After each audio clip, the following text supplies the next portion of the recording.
What terrifying secret has someone told you while drunk? Story 1, I have two stories. I had a housemate in college who, several years before, had accidentally shot and killed a friend during a hunting trip. He went to trial and was acquitted of all charges. Years later, he never told me, but he told a woman I was involved with that it had not been an accident. Years ago, when I worked at the Las Vegas Hilton in the main kitchen, I had a very high-strung boss named Hussein. He was from Turkey.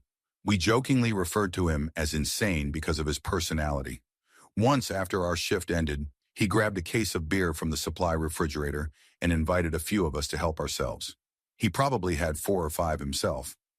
Then he told us that when he lived in Turkey, he had kicked some guy's ass and came to the United States to get away. We did not think much of it. About a month later, while on vacation in Mexico, Hussein was walking back to his hotel room after drinking at a bar. He ducked down an alley to urinate and was caught by a policeman. He was charged and convicted of public urination. At the time, the United States did not have reciprocity with Turkey, but Mexico did. It turned out that what Hussein had described as kicking someone's ass had actually been murder. He was extradited back to Turkey, where we assume he spent the rest of his life in a Turkish prison. The movie The Midnight Express shows what life there is like. Story 2. A friend of mine died from a drug overdose. After the funeral, a mutual friend and I were drinking when he broke down crying. He asked me if I remembered the time when he and our late friend told me about an accident they had witnessed where a truck driver died. I told him I did. Then he told me something I will never forget. He said our friend had run up to the dying man and stolen his wedding ring while the man looked up at him, terrified and helpless. I knew they were deep into drugs, but I never thought they could do something like that. I grew up with them. They were like my brothers. I do not really trust anyone completely anymore. Story 3. My best friend disappeared for a while, supposedly left town. We were both in our mid-20s. He came back after about a month and would take me out drinking and partying every night. I wondered how he could afford to blow so much money on drugs and alcohol, but he would not tell me. One night I saw him pay our tab and noticed he had at least $12,000 or $15,000 on him. After returning, he stayed intoxicated all the time and wanted to hang out constantly. He would come over to my place after the bars closed, and we would party until morning.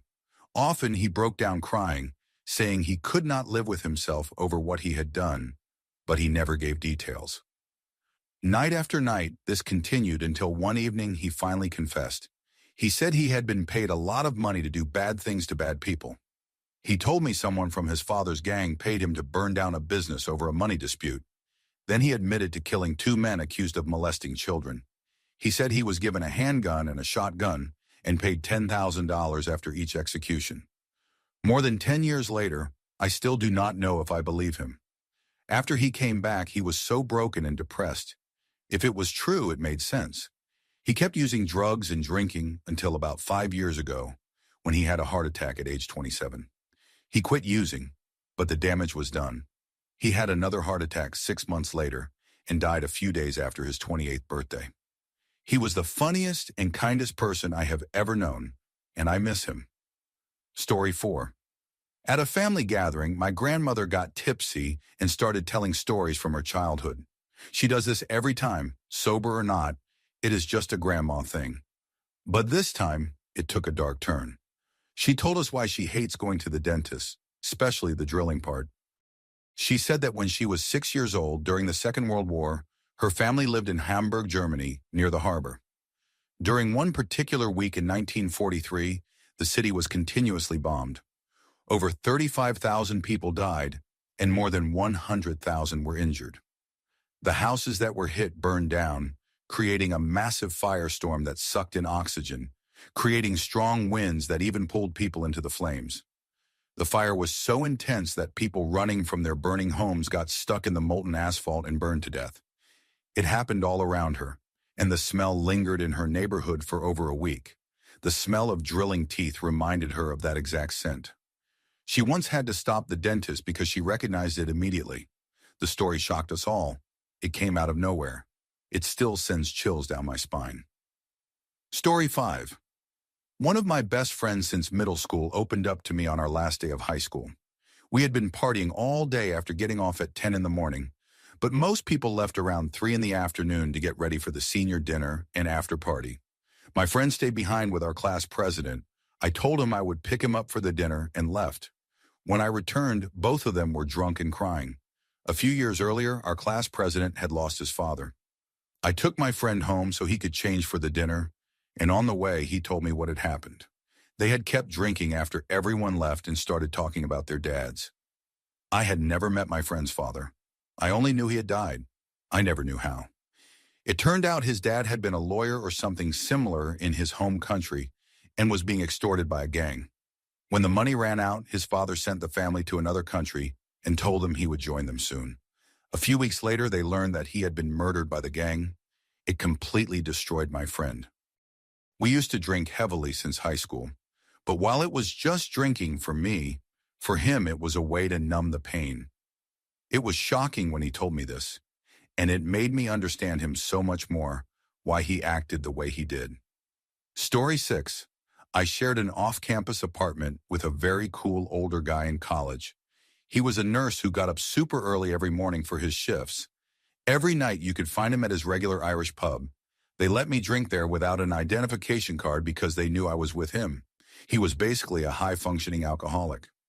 One day after finishing my exams, I came home, and he brought out a bottle of Jameson to celebrate. It was about 2/3 full. After a few shots, he started talking about his time in Vietnam. I had known him for 2 years, and he had never mentioned it before.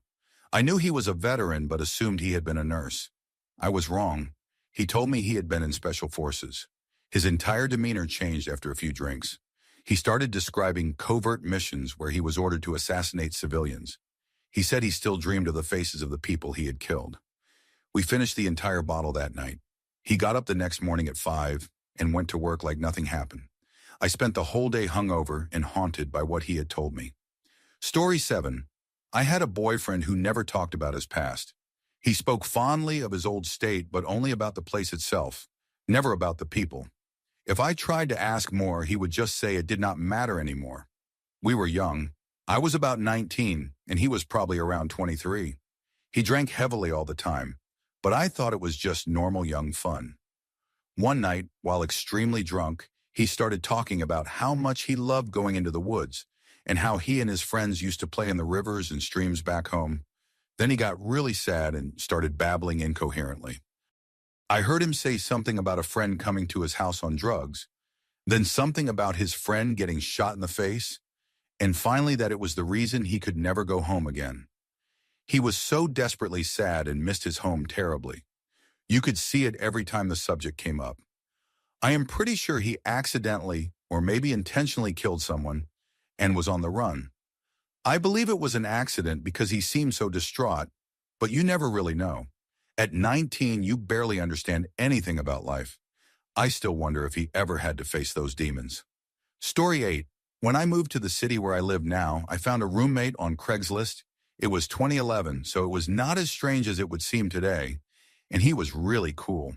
He lived in a double-master house, so I had plenty of privacy. He was a young real estate agent, and we ended up hanging out in each other's social circles. We will call him M. He developed feelings for a girl who happened to become close to me, and when those feelings were not reciprocated, he started getting weird and resentful toward me. Over time, I discovered that M had a serious drinking problem. I would get home from work around 1 in the morning, and it was common to find him passed out on the couch after finishing one of those cheap 1-liter bottles of wine. One night, I came home early and noticed him sitting in the dark with his back against the couch. I asked if he was okay, and I could immediately tell he was emotionally distressed. Sitting next to his half-empty bottle of wine, he began telling me that when he first moved to the city, he caught his girlfriend in bed with another man and shot and killed him. His girlfriend fled the state, and because it happened in a rough neighborhood, the police never paid much attention, so he got away with it. He said he thought about it all the time. I quietly excused myself and went upstairs, completely terrified. The next morning, he asked me what time I had gotten home because he did not hear me come in, meaning he had no memory of confessing to murder. I had my dad help me move out the following week, and I never mentioned it again. Story 9. When I was 16, my mother's first husband, my biological father, got extremely drunk after she left him that very day. He told me that I was never supposed to have been born and that I should have died with my brother. I asked what he meant by my brother, since I had no siblings, and he confessed that he had beaten my mother so badly while she was pregnant that she ended up in the hospital. I survived, but my twin brother died in the womb. At the time, my mother's English was not very good since she was Polish, so he told the doctors she had fallen down the stairs. He threatened to have her deported and used me as blackmail if she ever told anyone. Soon after, I followed her once she found a place to stay. I asked if she had anything to tell me about my birth, and she told me the same story. I guess that explains why I always felt like I was missing a part of myself. Story 10. My mother once told me a story while she was drunk. She had been pregnant before me, but her boyfriend at the time was not ready for a child, so he kicked her in the stomach until she miscarried. For revenge, she had a friend who was a sex worker seduce him, take him to a hotel room, and tie him up. My mom then described how she took a baseball bat and broke as many of his bones as she could, even throwing water on him to keep him conscious. She was never tried for it, so I assume he survived. I had heard the part about her being kicked until she lost the pregnancy before, but the story about the baseball bat was new. She has never mentioned it again. Story 11. My girlfriend at the time confessed that she had only started dating me because I was a relatively big guy, and she felt safe with me after being sexually assaulted about a month before we met. I already knew about the assault, but not that part. It explained a lot of the problems in our relationship. We had made out at a party, word spread, and suddenly all the guys who used to hit on her stopped. From that point on, she decided that pretending to date me was worth it because she finally felt protected. On one hand, I understood and was glad that I could somehow help her heal from the trauma. But it hurt deeply to realize the girl I loved only saw me as a bodyguard. Later, I found out she often flirted with other guys behind my back, knowing they would never actually pursue her because of me, and eventually she did cheat on me. I fell into a deep depression and could not tell anyone the real reason why, because if that story had gotten out, it would have destroyed her far more than any revenge ever could. Story 12. This happened to me when I was drunk right after finishing high school. I was at a small get-together with a few friends, and I got both high and drunk. At the time, I was not on any medication, and I ended up having a really bad trip and getting into a terrible headspace. I had previously tried to take my own life, and literally no one knew. I had rope burns on my neck afterward and spent a week or two hiding them by shrugging my shoulders and keeping my hoodie up during class. That night, surrounded by the people closest to me, I put my hand on my best friend's shoulder and told him everything. It got super quiet for about 2 seconds before he hugged me, and then the rest of the boys joined in for a group hug. In that moment, I went from suffering silently and alone to realizing that I had an entire circle of people who genuinely cared about me. No matter what I was going through, whether it was about some girl, some guy, or my own mental struggles. Story 13. It did not go unanswered, but I found out about it before the guy was arrested. I knew someone in high school who made one really terrible decision. He confessed it to me one day while we were skipping class. He came in drunk and visibly shaken. He told me that he and a couple of friends had gotten into an altercation with a man at an apartment complex early in the morning after drinking. It started as a fight, 3 of them against one man. As anyone with common sense knows, alcohol and street fights never mix well. He said the man fell down some concrete stairs and cracked his head open during the brawl, and that was how he died, or so he told me. I later found out that the truth was far worse and that he had lied about almost everything. The group panicked after realizing what they had done and decided to dismember the man's body in their garage. I was not told all the details, but apparently they cut him up, stuffed the remains into trash bags, and planned to dump them in a river. I do not know exactly how they were caught, whether they turned themselves in or someone reported them, but later that same day, 2 police officers came to our school cafeteria and arrested him. I never saw him again. He always swore he had only been an accessory, but when the case details came out, it turned out he had been one of the main perpetrators. The victim was mentally ill, and there had not been a 3-on-1 fight at all. In reality, there were only 2 attackers, and they had brutally stabbed the man to death. Finding out the truth later really messed me up. This guy had always seemed so calm, friendly, and level-headed. He was a black belt in Taekwondo, and we used to spar together. I was into martial arts back then, which is how I met him. At first, his story about a fight gone wrong sounded believable, but learning what actually happened was horrifying. It remains one of the most disturbing things I have ever known someone personally to do. He tried to appeal his case 4 years later, but it was denied. There were plenty of news reports about it, though the details varied. I lived in a small town where things like that just did not happen. There were occasional fights or minor gang issues, but nothing as gruesome as this. Story 14. A girl I had only met a couple of times once confessed to me that she had purposely stopped taking birth control so she would get pregnant and trap her boyfriend into staying with her. She had found some texts between him and a friend where he said he was planning to leave her. By the time she told me this, their child was already about a year or two old, and they were engaged with the wedding coming up soon. I did not know either of them well enough to say anything, so I told a mutual friend that night before I left. The guy somehow thought my friend was flirting with him, even though she was there with her significant other, so she left the party immediately. The couple eventually got married and later divorced. Story 15. My mom was not drunk when she said it, but she was angrier and more hurt than I had ever seen her. She was hurt because I had broken her trust again. I will never forget what she said, that I was a failure. She told me, "This happens even in the best families. Sometimes kids are just failures that cannot be fixed." I do not know if she remembers saying it, but it hurts me every time I think about it. I have never been able to talk about it with anyone, not even my best friend. I just needed to tell someone, so I am sharing it here. I hope everyone who has heard hurtful things like this finds some peace. Story 16. I once had a beautiful girlfriend whom I loved deeply. One night she got really drunk and told me she wished I were more handsome, that I was ugly. But if I were better looking, I would be perfect. For what it is worth, I am not bad looking, though I have never considered myself attractive. I usually try not to offend anyone, even though I am known for being quick with a comeback when I feel hurt. But that comment crushed me so badly that I could not say a word. I just wanted to cry. Looking back, I wonder why my self-esteem was so low that I stayed after something like that. I was already bruised by life and did not think I deserved better. A couple of weeks later, I brought it up, and she said she did not mean it, but I knew she did. In wine, truth. So I finally said what I wished I had said that night. I told her I understood her point, and I would also like to be more handsome, but she should remember one thing. If I were any more handsome than I am, I would never, ever, ever have settled for you. She looked like I had slapped her. She lived in Cuba, and I lived in Costa Rica. We spent about 6 months a year together, alternating months.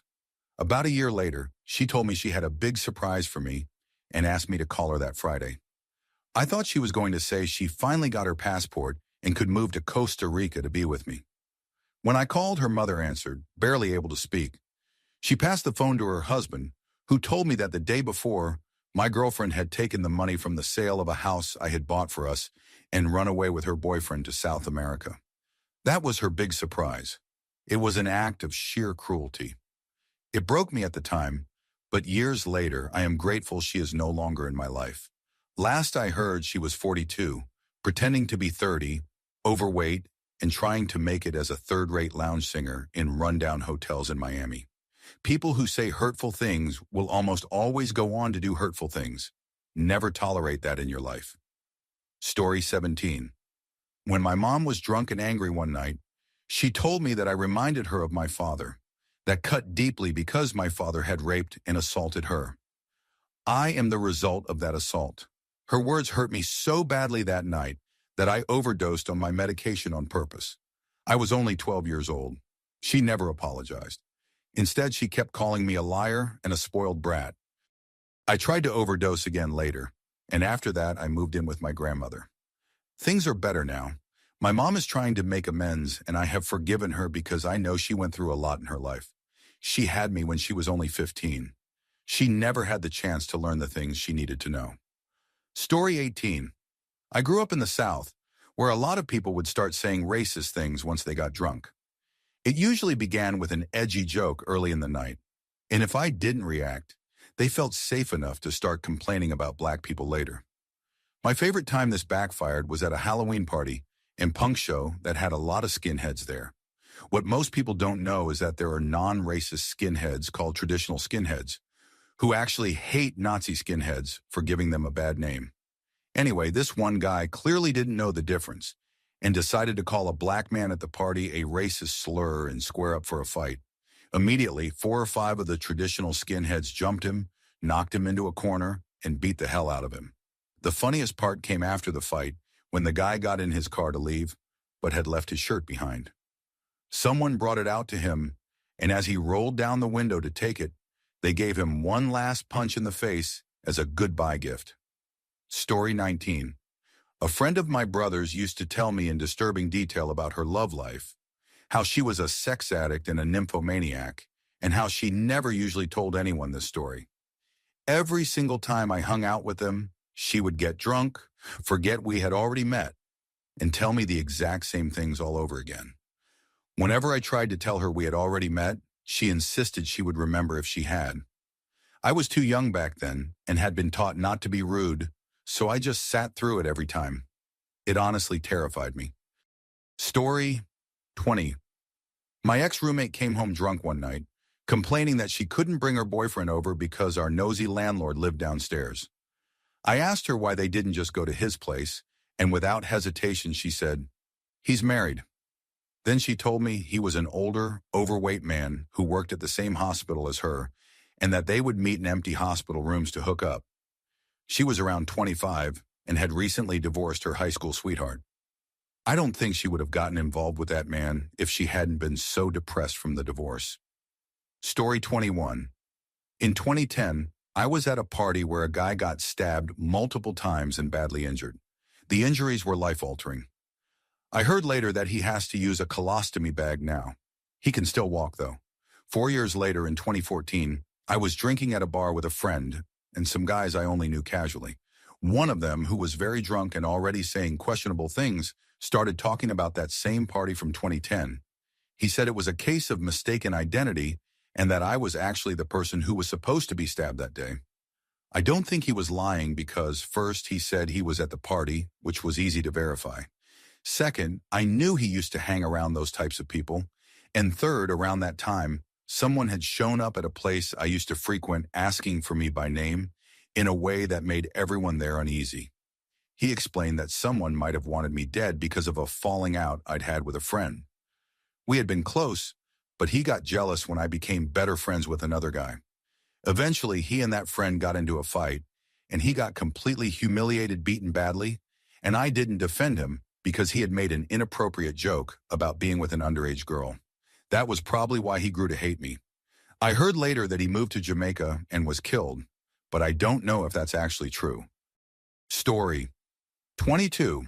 I once dated a man who confessed to me that when he was a teenager, he had killed someone in a bathroom at a rest stop in New York with a lead pipe. He said it had been some sort of retaliation for a friend, and there had been a whole group of them, but he was the one who delivered the fatal blow. He told me this while visibly emotional and remorseful, not proud or reliving it with satisfaction. I tried to stay calm and sympathetic at the time, but deep down, I was terrified.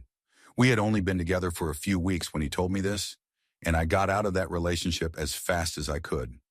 I wanted no part in being close to someone who carried that kind of past just beneath the surface. Story 23.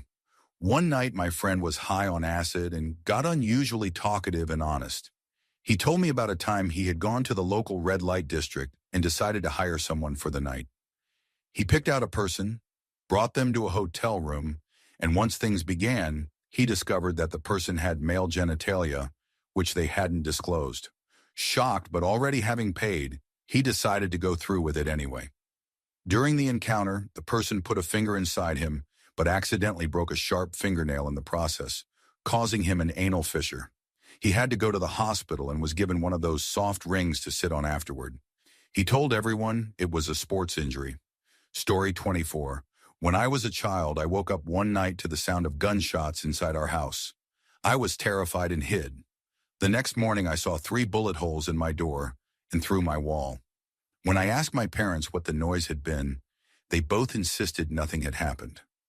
I showed them the holes and they said, "It's always been like that, honey." So I convinced myself I must have imagined it. About 5 years later, my stepmother got drunk and told me the truth. She said that during one of her fights with my dad about guns in the house, she had wanted to prove how dangerous they were.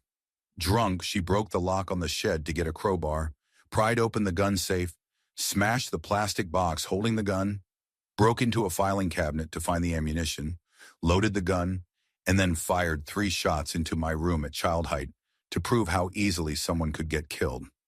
She swore she did it to show my dad the danger, but it was horrifying. I haven't spoken to her since that night. Story 25, I was in law enforcement, dating someone from a different agency. I worked for the city, and he was county with some rank, both in the Deep South. I had family staying with me for a wedding, and he stopped by one night drunk and agitated, still wearing his sidearm. It was completely out of character for him. One of my guest boyfriends was a police chief from a large northern city. He managed to calm things down, got the gun off him, and had me walk him home since he lived one street over. When we got there, he asked me to stay and talk. I didn't want to. People were waiting for me, but he was clearly unstable. He started talking about how, years ago, he had killed someone while hunting with his father. They had gotten into an argument with another hunter, and he shot him. His father, who was a police chief in their small hometown, had covered it up. That was why he ended up working in our rural area instead of a bigger city. He said he thought constantly about the man's family and wondered if they ever got closure. I ran back home and told the visiting police chief what had happened. Together, we made an anonymous call to the state police in that state to report it. Anonymous because I didn't trust anyone. Our department was corrupt, and I feared for my safety. Within 2 days, state police tracked me down anyway. My friend vouched for me, explaining the man's drunken state and the weapon incident. What followed were months of harassment and intimidation. My phone number and my family's numbers were shared. People called my mom to spread rumors about me. Cops would run my license plates wherever I went and broadcast my location over the radio. Friends tried to intervene with the sheriff, but it never stopped. I sank pretty low, even tried to ruin a few careers with information I had, and I'm not proud of that. Eventually, I gave up, packed my car, and left. I never worked in law enforcement again. The state police said they found some possible matches for the case he described, but his father had alibis for each time frame, backed by his officers. The man I once dated eventually transferred to a larger metropolitan department and probably went on to have a spotless record. When I visit home, I occasionally see old colleagues who never stood up for me. I pretend not to know them. My former boss, who played a big part in getting me fired, eventually fell from grace and died years later. I once heard he said vile things about me during an employment check. That's who he truly was. Not the kind old man who once recruited me from the academy. I'm not angry anymore. If I had stayed in law enforcement, it probably would have killed me. I would have lived a small life, married another cop or firefighter, spent my nights at Applebee's, and never seen the world beyond that town. Leaving saved me, but I'll never forget that a murderer and an entire department that protected him still walk free, along with the many officers who joined in tormenting me until I left. Someday I might write a book about it all. There was so much corruption for such a small place, and some of the crimes that happened there made national news. The things I saw behind the scenes could fill volumes. Story 26. I had a really close friend and roommate who was what you might call troubled, but he was also one of the most amazing people I knew. He had spent much of his 20s in the Army, then followed the Grateful Dead for a while before going to architecture school, which was where I met him. He had a strange temper that would flare up maybe once a year, but otherwise he was a great guy, funny, loyal, and kind. One night around 3 a.m, we were sitting on the roof after a night out, just vibing and enjoying the rare warm weather. We were both pretty drunk, and as we talked, he started opening up. From what I could piece together back in high school or shortly after, he had been racing his car while drunk with a girl in the passenger seat. He lost control, wrapped the car around a tree, and she didn't survive. He had walked away physically fine, but that guilt followed him for years. It explained a lot. why he drifted through the army and spent years wandering before trying to build something new in his life. We never spoke about it again after that night, and eventually we lost touch. Story 27. When my then best friend got blackout drunk, she confessed that she had cheated on her husband right after telling him they needed to separate with a guy she had only met once. That, on top of all her other selfish behavior, was the final straw for me. She used to dump her kid on me in the middle of the night while she went off drinking or sleeping with random guys without even telling me beforehand. She blamed me for all of her problems and constantly gaslighted me. It was a miserable 6 months of being manipulated and used. When she got back together with her awful husband, I cut her off completely. So if you ever read this, Emily, screw you. You're a terrible person. Story 28. While in Peru for research for a book, I was at an art show late one night and met a 17-year-old from Hamburg, Germany. We were all exhausted, but we started talking, and I asked him what he was doing in Peru. He told me he was in hiding and had fled Germany. About a year earlier, he had participated in a protest that turned violent. People were throwing rocks at the riot police, and someone handed him a lit Molotov cocktail. When he threw it, it landed inside a police car and killed 2 officers. He said he couldn't live with himself afterward and had come to Peru to dedicate his life to becoming a shaman and helping others as penance. His story has stayed with me ever since. Story 29. This one isn't terrifying, just interesting. I was splitting a cab with a guy who was very drunk and texting his crush, saying how in love he was and how he didn't want to mess things up. I tried to take his phone so he wouldn't embarrass himself, and he handed it to me before passing out. When I looked down, I saw the name of the person he was texting and realized it was a man. He had never told anyone he was gay. I quietly held onto the phone until we got to our stop and gave it back to him. I never said a word about it, and he never brought it up. That was 6 years ago, and as far as I know, he's still publicly straight. Story 30. A longtime friend's girlfriend of about 6 months told me and my roommate after a party that she really liked my friend and thought he was a great guy but wasn't sexually attracted to him. She said she planned to break up with him the next day. About an hour later, he woke up, came downstairs smiling, and was completely unaware of what was coming. My roommate and I just quietly went to bed to give them space. But as I walked past him, I wanted to warn him so badly. I just couldn't find the words. Story 31. After college, I was living with my grandparents to help out because my grandmother was bedridden and in poor health.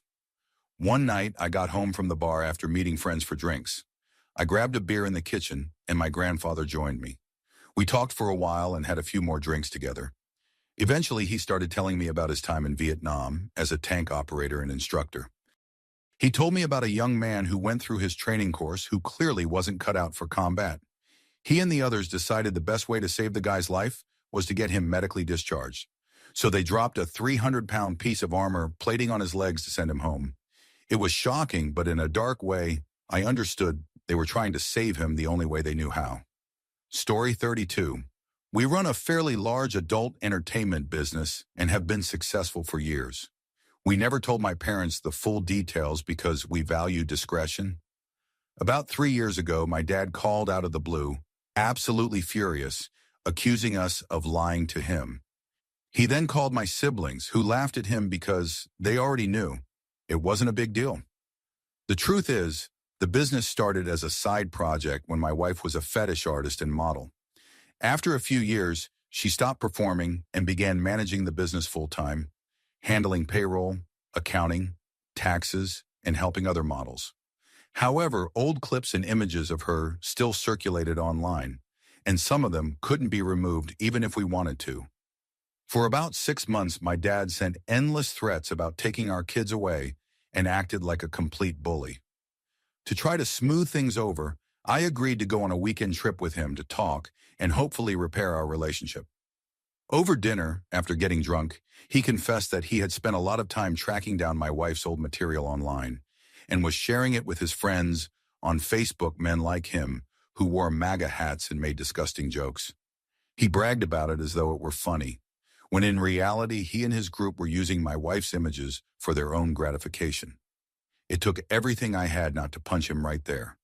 I was seconds away from hitting him, but the restaurant was crowded and I knew it would just look like I'd attacked an old man. 3 years later, we're still not okay. I've never been so disappointed in someone in my entire life. He lost any moral high ground he ever thought he had. Story 33. My dad and I have always had a strained, distant relationship. I grew up with my mom and stepdad, and I have a half-sister through my dad. But neither of us is close to him now. Last August, I called him to wish him a happy birthday. He answered completely drunk, slurring his words. I was pregnant at the time, and I said something like, "Next time we see you, you'll have a granddaughter." Something about that made him snap. He started ranting about how he had been a terrible father, that my sister wanted nothing to do with him, and that he regretted being a bad husband to both our mothers. He said if he had been more involved, his daughters wouldn't hate him now. I tried to reassure him, but he just yelled over me. Then he started mumbling incoherently and said that neither of us would care if he died, that he should just die. Then he hung up on me. I called him back several times, but he didn't answer. I texted him later, telling him I didn't mean to upset him, that I just wanted to say happy birthday and tell him I loved him. When I texted him a couple of days later, he responded as if nothing had happened. Story 34. My old roommate once drunkenly tried to convince me that his girlfriend was in no way attractive, physically or otherwise. I was sober and tried to say that everyone is beautiful in their own way, but he was relentless about insisting she was hard to look at and that there was not a single thing about her that anyone could find appealing.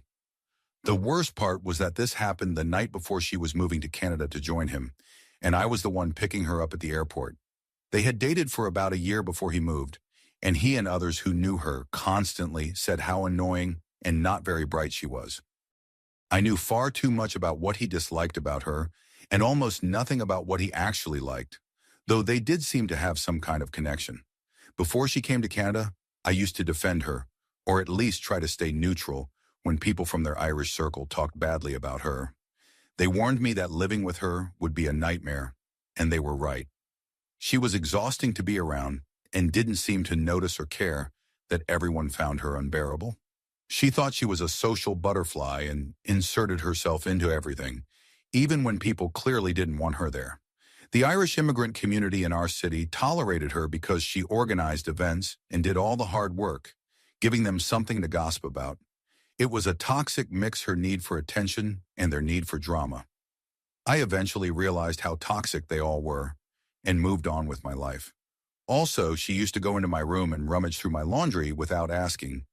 Yet the one time I closed her window during a storm while she was away, she lost her mind, screaming about boundaries without even acknowledging that she constantly violated mine. Story 35.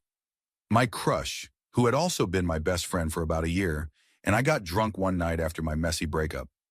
I spent $100 on drinks for us at the bar, and later we ended up at a party together. While hugging me, he suddenly told me that he knew his best friend had raped me. About 7 months earlier, I had gone to visit that same best friend because he promised to let me record a song in a real studio. He was a musician and I was a singer, so of course I was excited. But when I got there, it was all a lie. He viciously raped me instead. I never told anyone because I knew everyone loved him, and I didn't think anyone would believe that a flirty girl like me could have been raped. So I stood there shocked as my crush looked at me and said he knew. Then he added, "It's just a guy thing." You wouldn't understand. He actually said the word rape and still tried to justify it. I called an Uber and never spoke to him again. Story 36. My grandmother survived the Holocaust and used to tell me stories about her experience when she was sober, mostly about starvation and being taken from her home. I think she told me those milder stories to make sure I understood that the world isn't all sunshine, and it gave me a sense of perspective growing up. But one night, during a family gathering when she was drunk, she took me aside and told me the darker truth. Her older brothers were twins, and they were victims of Joseph Mengelé's horrific experiments at Auschwitz. She told me that she had been forced to clean the room where they were murdered and to help move their bodies into a pit. She said she could never look at my twin cousins because they reminded her of her dead brothers. Whenever she saw them, she said all she could see were their lifeless eyes, their bodies, and the smell of death. She said she could still remember their blood on her hands. Hearing that broke something inside me. I had never known about the twin experiments before that night, and realizing what she had lived through changed the way I saw everything. Story 37. For my friend's 21st birthday, we went to a local bar. He got wasted, but I stayed sober since I was the designated driver. Later that night, he opened up to me and confessed that he was a pedophile. He said he had never hurt a child and never would, but that living with those thoughts was unbearable and had made him deeply depressed. The next morning when we talked about it again, he said, "I'll leave. Just please don't tell my mom." I told him it wasn't his fault for having those urges, but that we should find a way to get him help. 4 months later, we're still best friends, and he's taking medication that reduces his sex drive. It's sad how quickly people would cut someone like him off without understanding. It's not their fault unless they actually harm a child. Story 38. My friend was blacked out, and I was very drunk. We were venting about how some male friends can be creepy, harmless things at first, like hitting on you when you've made it clear you're not interested. Then she said, "Yeah, listen to this," and told me something that made my stomach turn. 2 weeks earlier, she had gone out drinking with a group of male friends. She has a boyfriend, and she was also on her period that night. She got very drunk, and the last thing she remembered was repeatedly telling one of her male friends that she didn't want to hook up and trying to push him away. She woke up the next morning in his bed with her pants off. He swore they hadn't had sex. Then she noticed she wasn't wearing a tampon, which immediately struck her as strange. Later, when she got home, she found the tampon still inside her, but shoved up uncomfortably far, in a position that made no sense. She just brushed it off, never confronted him again, and didn't tell her boyfriend or anyone else. I don't think she's ever spoken about it to anyone but me. I hadn't realized that our light-hearted, drunken conversation that night would turn into something that dark. Story 39. One of my closest friends got drunk and high one night and started opening up to me about wanting to end her life. She said she couldn't go through with it because she'd been told it wouldn't be fair to her family. She said she didn't care about her grades. Only her parents did, because her older brother had failed in school and she was expected to make up for it. Then she told me about how she and her brother used to get beaten as children, which she said was normal where she was born, but it left deep scars. She said that's why her brother turned out so troubled. I was only 14 at the time, and she was older, so I didn't really know what to say. I just told her that things would get better once she could move out and start her own life. That night made me promise myself I'd never get drunk. Story 40. I've always been a weird kid, shy, awkward, and bad at keeping friends, even when I tried. I had no support system, and life just felt heavy. I was 10 years old and in 6th grade when we moved from California to Nebraska. It was a huge change, and I had already been through a lot of trauma as a child. My mom thought that because I was young, I'd forget it all and adapt easily. But the truth is, I think it affected me the most. One night she came home drunk after a gathering with her boyfriend's family. She looked at me and told me she wished I were a different kid, that she didn't understand why I had to be the way I was. I already hated myself back then, so hearing that from her hit hard. I snapped at her, and her boyfriend told me to be nicer because she was drunk. I ignored him, but I've never forgotten that moment. I still carry it with me, and in a way, still blame myself. Story 41. My long-term boyfriend, now a distant ex, got drunk one night and kept pressuring me to share my deepest secrets. I didn't really have any, so I told him he had to go first. His tone instantly shifted, and he confessed that when he was in high school, his first cousin came to stay with his family, and they ended up sleeping together multiple times. He claimed it was mutual, but years later, I found out he'd been charged with first-degree sodomy, which in my state means sexual activity with someone under 14. I was horrified and disgusted. The next day, I brought it up, and he brushed it off, saying he made it up. I didn't believe him for a second. Thinking back, every time his cousin was at family gatherings, she was quiet and withdrawn, especially when he was around. I'm convinced he assaulted her. I'll probably never know the full truth, but I broke up with him not long after that. Story 42. Back in college, I was drinking with my roommate at our Catholic university.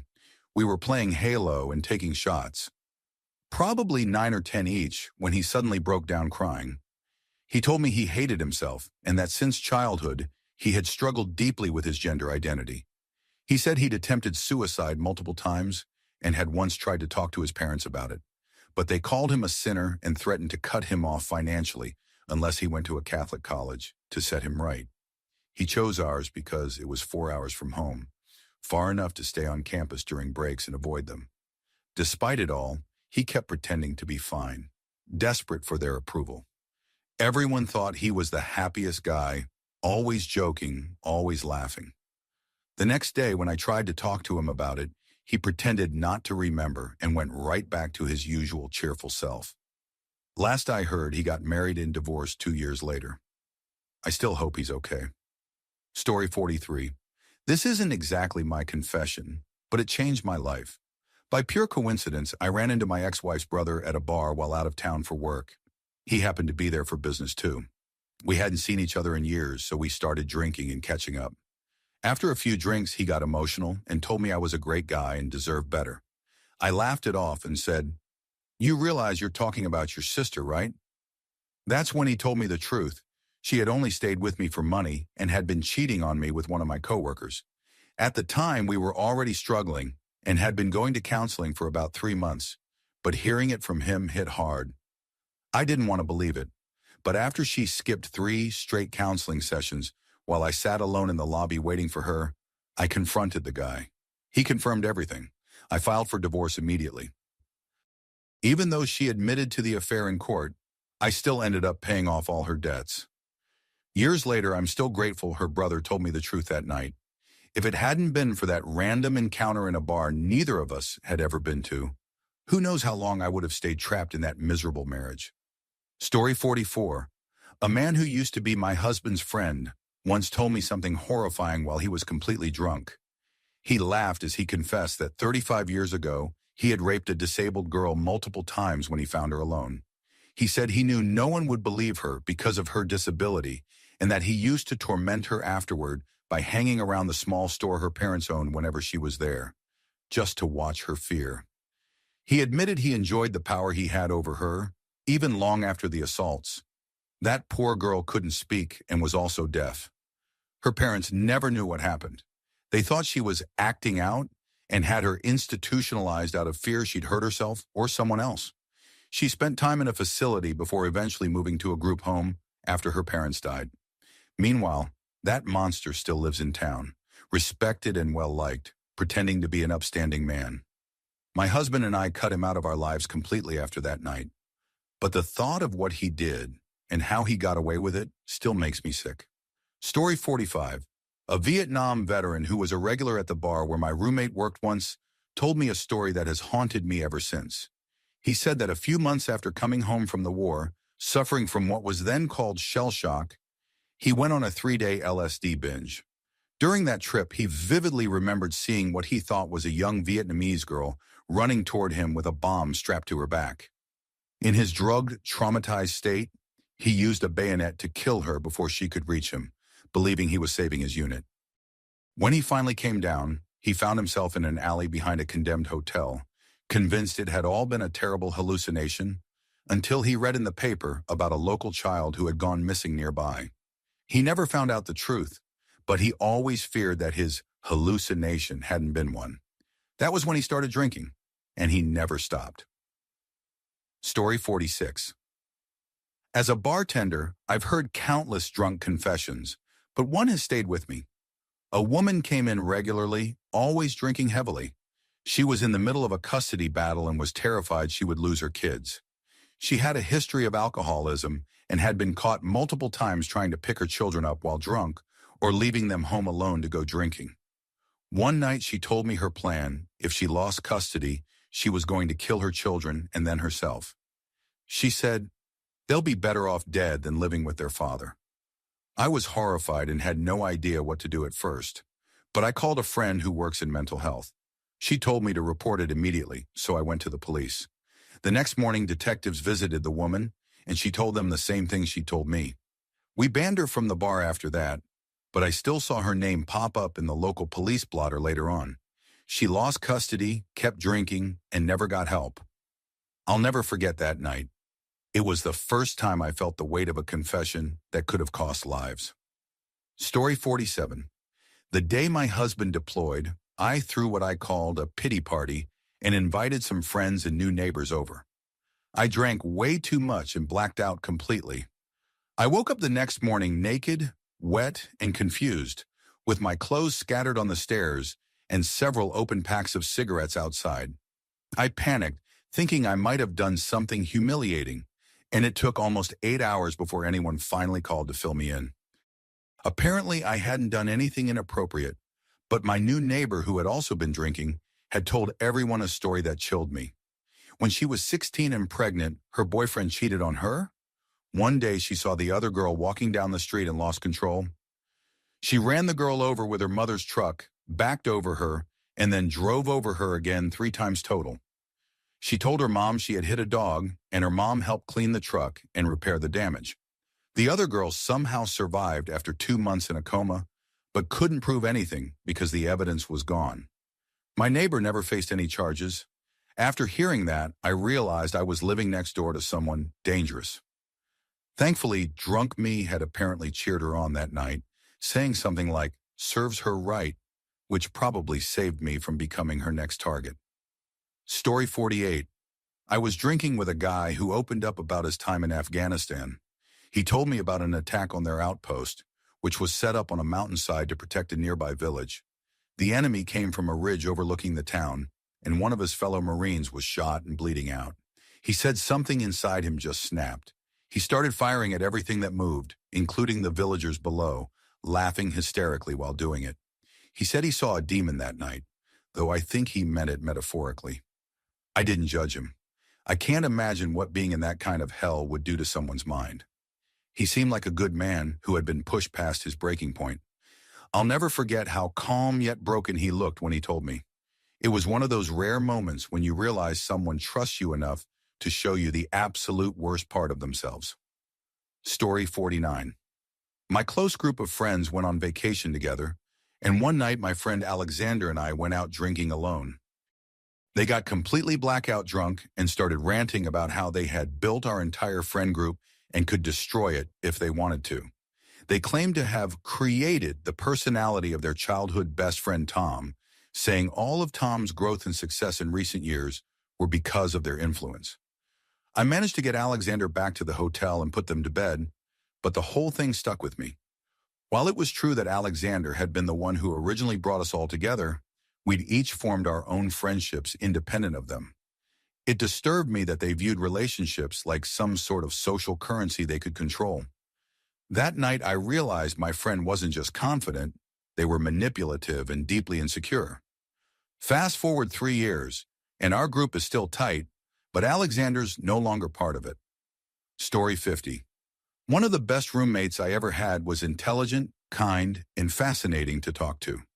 We had deep conversations about politics, psychology, and philosophy. I was studying psychology at the time, and in hindsight, I should have recognized his behavioral patterns sooner. He was hyperactive, suspicious, and drank more than he should have. He'd had a rough childhood and suffered from mental health issues, though I can't remember his exact diagnosis. One night, while we were talking about relationships, he confessed that he'd nearly beaten his ex-girlfriend to death in a fit of uncontrollable rage. He said it felt like something inside him took over, like he was watching someone else commit the violence. He described it in chilling detail, eyes empty but full of guilt. The woman survived and even forgave him, and that event was what pushed him to finally seek psychological help. As terrifying as his confession was, I could tell he carried real remorse. He vowed never to be in a relationship again, believing he was too dangerous to love anyone. Even with therapy, I don't think he'll ever forgive himself. Some people truly are aware of their brokenness, and that's its own kind of tragedy. Story 51.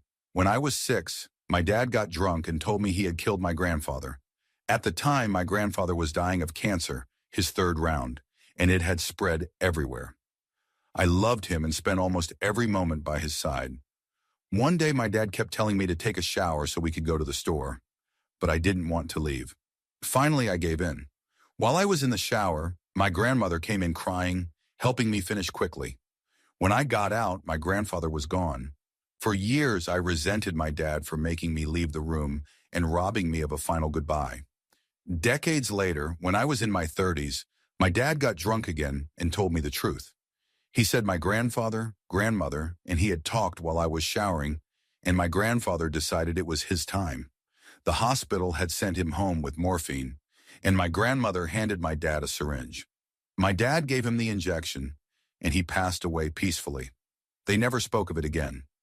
I wish my dad would get help or talk to someone about it, but he never has. I think that memory haunts him more than he'll ever admit. Story 52. It was during my sophomore year of college when I found out what my roommate had done. We were both drunk after a long night of partying, sitting on the dorm floor surrounded by empty bottles. He had always been quiet, the kind of guy who smiled too easily, but whose eyes looked like he hadn't slept in years. That night, after a few too many shots, he started crying. He said he couldn't sleep anymore because he kept seeing her face. I didn't understand what he meant until he told me about a girl he used to date in high school. She was a senior when he was a junior, and one night after prom, they got into a terrible fight while driving home. He said she wanted to break up, and he snapped. He drove the car off a bridge into the river. He managed to escape through the window. She didn't. Her death had been ruled accidental. He said he never told anyone that he didn't even try to save her. He just watched the bubbles rise until they stopped. Then he swam to shore, pretended to have hit his head, and told the police she'd been trapped. He buried his face in his hands and kept whispering, "I didn't mean to kill her." I sat there frozen, realizing the person I'd shared a room with for almost a year was a killer who'd never been caught. Story 53. I used to work in a small-town diner where everyone knew everyone. One night after closing, my boss, a kind older woman named Janet, invited me to have a drink in the back. She was the kind of person who had stories for everything, and I'd always liked her. But that night, she told me something I'll never forget. She said when she was younger, she worked at a nursing home, and there was this one patient, a mean old man, who had no family and spent his days insulting everyone. He used to call her horrible names and even spat in her face once. One night, he went into cardiac arrest while she was alone with him. She said she froze for a moment, watching him gasp for air, and then she unplugged the heart monitor just enough to delay the alarm. She said it took him 2 minutes to die, and she watched the whole time. She told me it felt like balancing the scales, but she hadn't slept properly since. Then she looked me dead in the eyes and said, "Sometimes justice doesn't come from heaven, it comes from people like me." I quit 2 weeks later. Every time I drove past that diner after dark, I couldn't stop wondering how many other people she'd balanced the scales for. Story 54. It was around 2 in the morning when my neighbor, Paul, stumbled into my backyard during one of our usual late-night beer sessions. He was a retired paramedic, a good guy, the kind of man who helped everyone on our street. He'd patch up kids who fell off their bikes, drive elderly neighbors to appointments, even shovel snow for the single moms. But that night, he was different, quiet, heavy, like the air itself was pressing down on him. After a few beers, his voice started to shake. He said there was something he had never told anyone in his entire life. I told him it was fine, that everyone had ghosts. He gave me this look, half relief, half terror, and started talking. Back in the 90s, he was one of the first responders to a massive car crash just outside the city. A drunk driver had hit a family head-on, and the father had died instantly. The mother was trapped in the front seat, bleeding badly but conscious, and their 5-year-old daughter was pinned in the back seat. Paul said when he got there, he realized immediately that the little girl wasn't going to make it. Her spine was crushed. He told me he saw the panic in the mother's eyes, the way she begged him to save her child, and something in him broke. He said he reached into his kit, pulled out a syringe of morphine, and injected it into the girl's IV. She went quiet, he whispered. Peaceful. No more screaming. He told me the mother never knew the official report said the girl had died before the ambulance arrived. The father was gone, the mother lived, and the paramedics were praised for their response. He said he'd convinced himself it was mercy, that he'd done the right thing. But every time he hears a child cry now, he feels like he's back at that wreck, holding the syringe, deciding who gets to live and who doesn't. He started crying so hard that night I had to help him back to his house. The next morning, when I saw him on his porch watering his plants, he waved like nothing had happened. He never mentioned it again.